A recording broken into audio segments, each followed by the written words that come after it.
कुछ लोग महाकुंभ में जाकर माला बेचने वाली लड़की को बोल रहे हैं कि मैं आपका बहुत बड़का फैन हूँ, आपकी आंखें बहुत सुंदर हैं। अरे ससुर, पाप धोने गए हो कि पाप बढ़ाने?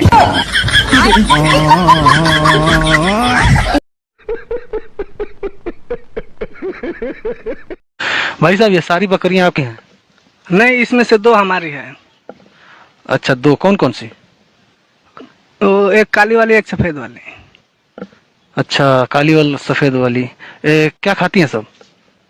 कौन सी, काली वाली की सफेद वाली? काली वाली को बता दीजिए। घास खाती है। और सफेद वाली क्या खाती है? वो भी घास ही खाती है।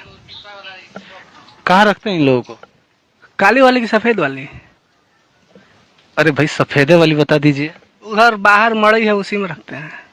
और काली वाली कहाँ रखते हैं? उसी मड़ई में रखते हैं।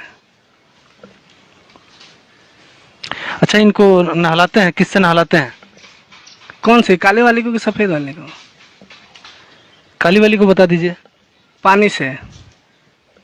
और सफेद वाली किससे नहलाते हैं? उसको भी पानी से नहलाते हैं। अरे मूर्ख कहीं का, जब दोनों को एक एक का करता है, जब काली वाली सफेद वाली क्यों कर रखा है? दोनों एक ही साथ सब कुछ करता है तो? जानते हैं, ये काली वाली हमारी है। सफेद वाली? वो भी हमारी है।